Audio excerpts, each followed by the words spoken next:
Coach, I know obviously it's just a couple of games here where the rhythm's kind of been found, but do you feel like now that you have the whole team kind of together and you're able to stack these wins against these top teams, that the team's kind of unlocking something, figuring out together? Yeah, I wouldn't say a rhythm. I mean, those are two very different games.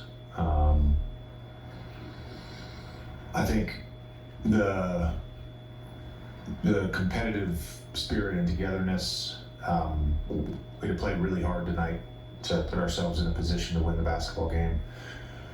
We set a season high for catch and shoot threes with 29. A lot of those were uncontested. We were 2 for 16 on uncontested threes in the first half. I feel like, we left a lot on the table, and they did a really good job, I thought, of not allowing us at times to get the matchups that we wanted with some of their scrams. They have a great defense. They communicate well. They're big. They're athletic. They're strong. But we weathered some missed shots. Did a good job of taking care of the basketball. Limited them to 13 fast break points and 10 second chance points. Made them play in the half court. Our guys really competed on that. They left everything on. They emptied the tank. They emptied the tank on the defensive end. It was fantastic. JJ, Houston played some huge lineups, and I think you were small for a pretty good portion. What allowed those units to have success, and what's the key when you're in those formations against a team like that? Well, defensively, it's just back in the paint and getting rebound. I think we did that tonight. LeBron 8 rebounds, Austin 8 rebounds, Luka 6 rebounds, Doe 6 rebounds, Gabe 4 rebounds, Vando 6 rebounds. That's how we have to control the glass is by committee. This was very explicit. If you're on Şengün and Adams, you're not going to get the rebound. Your job is to box out. It's somebody else's job to come in, tip the ball to a teammate, or grab the rebound. We were great with that tonight.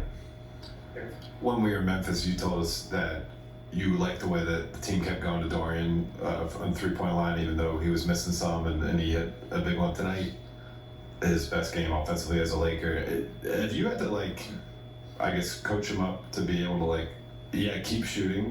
For him, it's probably feels strange to shoot 11 threes when you have Austin and LeBron and Luka as teammates. Yeah. But do you have to kind of unlock that in him? They should have been 14. He should have shot 14. He passed up 3. I think his teammates have a ton of confidence in him. We as a coaching staff have a ton of confidence. He needs gentle reminders sometimes to keep shooting. And particularly, look, the type of shots that he gets, whether that's a corner 3 or a pick and pop versus a 5, they're open shots. We're not going to get a better shot. He has to be willing to unload the clip every night. JJ, I know you kind of already touched on it, but it felt like they were really making a point to get the big 3, the ball out of their hands and into everyone else's hands, and you could tell that kind of by their field goal attempts. How did you feel like you guys handled that, and is this kind of like a reference point for the playoffs when you're playing teams that are probably going to try and do the same thing? Yeah, I think, Houston, they have the personnel to do that. Our 3 guys that are our primary creators and shot takers, I thought just did a good job of being patient and taking what was there. And if they wanted the ball to find Gabe and Dorian, I think those guys responded well. They shot 12 for 24 from 3. Again, it's just the willingness to take shots. And it wasn't just the 2 of them.